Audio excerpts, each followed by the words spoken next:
Guarantee? हाँ security तो चाहिए ना भाई। तू जा, मैं भाई तू वापस जा। नहीं भाई नहीं, बहुत बड़ा ये amount स्कीम है ना तेरे लिए भाई। है ही नहीं। तू अरे जा, अमाउंट तू की जा। बात, अरे बाबा नहीं, भाई तू जा। अच्छा भाई तू जा यार, तू दिमाग खराब मत कर, माफ जा। कर दो। एक कहावत सुनी है ना, कुत्ते के दुम को चाहे कितना भी तुम पाइप में डाल के रखो, कितने भी साल, वो रहेगी टेढ़ी की टेढ़ी। और सेम कहानी पीएसजी वालों के साथ भी है। Hey WhatsApp guys, it's your boy Saggy signing in. और पीएसजी ने एक बार फिर बता दिया है कि वो क्यों गधों की टोली है। जी हाँ, एक बार फिर से उन्होंने सिर्फ 2 साल भी नहीं, 1.5 साल के अंदर ही अपने मैनेजर को, अपने सो कॉल्ड परमानेंट मैनेजर को सैक कर दिया है। जी हाँ, क्रिस्टोफर गाल्टियर को कल पीएसजी ने सैक कर दिया है फाइनली। रीजन ये दिया गया कि वो यूरोप में फेल हो गए। आपके पास प्लेयर थे जो आप फेल हो गए? मेरे को पहले ये बताओ, प्लेयर थे आपके पास? आपके लिए आपके 16 साल का लौंडा मिडफील्ड में खेल रहा है, आपके पास प्लेयर्स थे? एक चलो इन सब को साइड करते हैं, एक बार क्रिस्टोफर गाल्टियर के पूरी जो कहानी हुई है उसके बारे में थोड़ा सा बात कर लेते हैं। क्रिस्टोफर गाल्टियर को पीएसजी ने साइन करा था 2021 में सिर्फ और सिर्फ इस माइंडसेट से कि वो इस नेमार, मेसी और एम्बापे की ट्रियो को अच्छे से खिला सकता है और यूरोप में सो कॉल्ड पीएसजी के जो बुद्धिजीवी हैं उनके हिसाब से ये ट्रियो फुटबॉल में एक अलग रिवॉल्यूशन लेकर आएगी और यूरोप में पीएसजी 14 के 14 यूसीएल टाइटल जीत जाएगी। हुआ ठीक इसका उल्टा। कहानी समझना कि क्यों क्रिस्टोफर गाल्टियर के लिए एक्चुअली पीएसजी सूटेबल नहीं रही और क्यों सारे डिसीजंस क्रिस्टोफर गाल्टियर के अगेंस्ट ही लिए गए और पीएसजी ने लिए। अब सबसे पहली कहानी जो ये आती है कि क्रिस्टोफर गाल्टियर को उसके हिसाब से कभी प्लेयर्स मिले ही नहीं जो उसको सपोर्ट दे सके। पीएसजी ने अपने हिसाब से प्लेयर्स चुने हैं पीएसजी के लिए।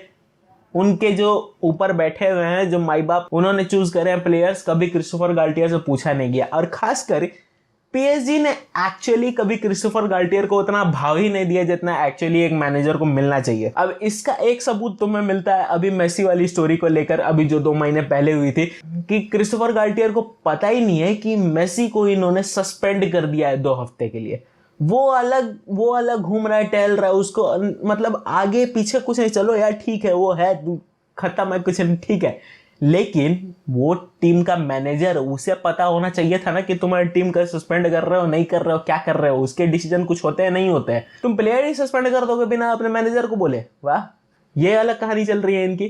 खैर, अब इस चीज से तो इतना तो पता चल गया था कि क्रिस्टोफर गाल्टियर को ये भाव बिल्कुल नहीं दे रहे और कहीं ना कहीं अब ये डिसीजन थी कि क्रिस्टोफर गाल्टियर सैक होंगे बाय पीएसजी। और जैसे ही सीजन एंड हुआ, कहानी आती है कि Christopher Galtier has been sacked.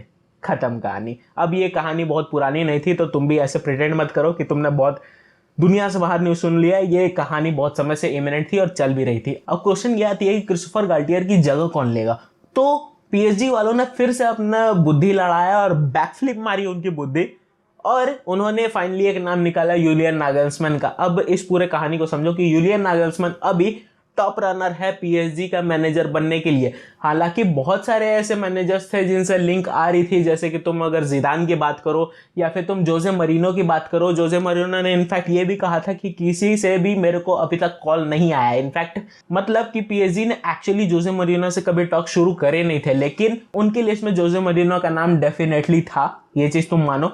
और अभी एट प्रेजेंट जो सबसे बड़ा नाम है यूलियन नागल्समैन, वो पीएसजी में रहेगा। तो अब मेरे को ये देखना एक्चुअली ज्यादा इंटरेस्टिंग होगा कि यूलियन नागल्समैन तो है उल्टी खोपड़ी, वो इस पीएसजी में कैसे टिकता है और ये पीएसजी एक्चुअली यूलियन नागल्समैन की ईगो को कैसे संभालती है। ये चीज अब देखना मेरे लिए ज्यादा इंटरेस्टिंग होगा।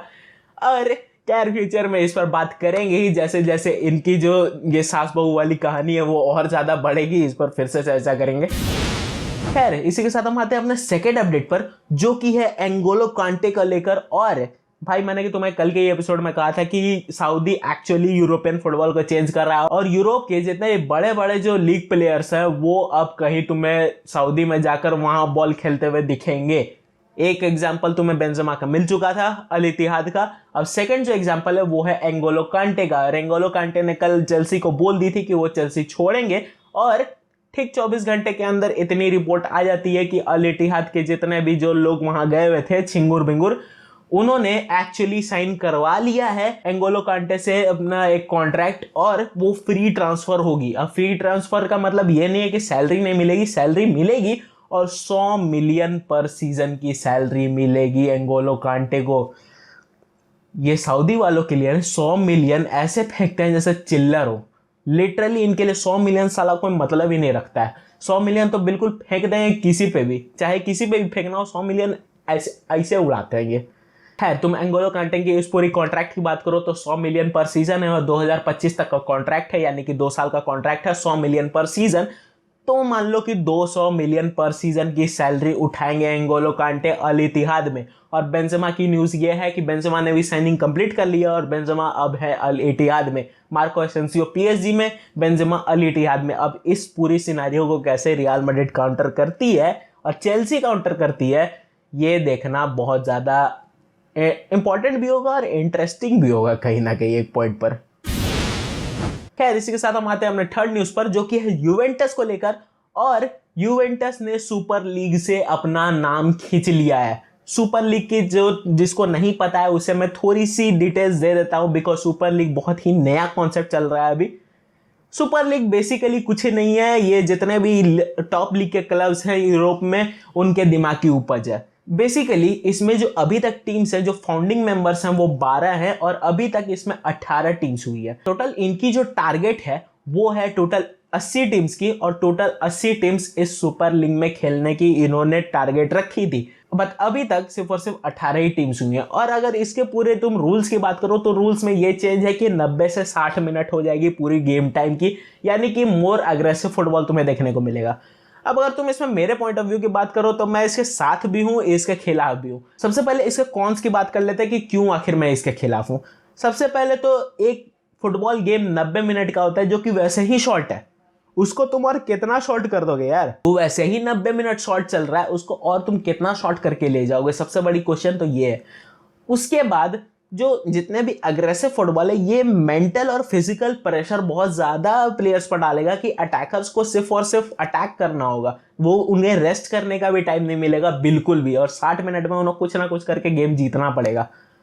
तो ये एक अलग मेंटली और फिजिकली प्रेशर है जितने भी प्लेयर्स हैं उनके लिए। और सबसे बड़ी चीज है, ये एक्चुअली फुटबॉल को कहीं ना कहीं किल करेगा, बिकॉज वर्ल्ड कप आपका 90 मिनट का ही होना है, और कोई भी प्लेयर तैयारी करता है तो वो वर्ल्ड कप और यूरो कप के लिए, या फिर अपनी जो भी लीग होती है, जो भी कप होती है उनके देश में और फिर उनके कॉन्टिनेंट में, उसके लिए तैयारी करता है। लेकिन वो तो 90 मिनट के होने, और इनको डाल दी जाएगी आधा 60 मिनट की, तो कहीं ना कहीं ये फुटबॉल को किल करेगा। और 90 मिनट तक खेलना एक्चुअली मेंटल प्रेशर बढ़ा देगा किसी भी प्लेयर के लिए। अब चाहे हम इसके प्रोज की बात करें कि क्यों मैं इसके साथ हूं, तो एक चीज होगी कि फुटबॉल बहुत ज्यादा एग्रेसिव हो जाएगी, और तुम्हें अब जो बहुत कम गोल्स देखने को मिलते हैं, या फिर जो 0-0 की स्कोर लाइन देखने को मिलती है और एक्स्ट्रा टाइम में गोल्स होते हैं, वो अब तुम्हें शायद देखने को नहीं मिले। और हो सकता है कि तुम्हें 1-0 या 2-0 या 3-0 ऐसे स्कोर लाइन सब देखने को मिले, जैसे कि T20 वाली कहानी है, छक्के छक्के लगते हैं सिर्फ और सिर्फ। तो यही कहानी होगी कि 2-0 या 3-0 अब तुम्हें बहुत आसानी से देखने को मिल जाएगा, और मोर अटैकिंग साइड फुटबॉल देखने को मिलेगी। यानी कि ये जो कहानी है पूरा पार्क द बस वाली और 5 एट बैक वाली और लो ब्लॉक मेंटेन करके खड़े है, ये चीज़ अब तुम्हें कहीं ना कहीं देखने को नहीं मिलेगी। तो ये चीज़ तो थोड़ा प्रोज है, बट इसके कॉन्स भी हैं, तो इसलिए मैंने कहा था मैं इसके साथ भी हूं। खैर, अगर हम यूवेंटस की बात करें तो यूवेंटस ने एक्चुअली प्रेशर में आकर सुपर लीग से अपना नाम खींच लिया है, और अब शायद वो सुपर लीग को ज्वाइन करना भी नहीं चाहते। और सुपर लीग में जो 12 फाउंडिंग मेंबर्स थे, जिसमें यूवेंटस का भी नाम था, वो अब कहीं ना कहीं खत्म हो गया, और 11 ही मेंबर सब रह गए। और जो बार्सिलोना और रियल मैड्रिड के बीच में टसल हुई है, चाहे नेग्रेरा केस को लेकर, चाहे मेसी केस को लेकर, उसको तुम कहीं ना कहीं एक रीजन मान सकते हो यूवेंटस के हाथ खींचने का, क्योंकि बार्सिलोना और रियल मैड्रिड के बीच में थोड़ी सी अभी अनबन चल रही है, और यूवेंटस ने एक्चुअली बहुत ज़्यादा इस सीज़न झेला है, तो इसलिए उन्होंने सुपर लीग से पहले ही अपना नाम खींच लिया है। तो अब यूवेंटस उस फाउंडिंग मेंबर्स की लीग में अब नहीं है, और सिर्फ 11 टीम्स यानी कि 17 टीम टोटल बची हुई हैं अभी सुपर लीग में। खैर, इस पूरे सिनेरियो पर तुम्हारा क्या मानना था? Do let me know in the comment section. और वीडियो अगर पसंद आया तो वीडियो को लाइक कर देना, चैनल को सब्सक्राइब कर देना। मैं मिलता हूँ तुमसे किसी और दिन किसी और नए टॉपिक पर। It's your boy Swiggy, signing out.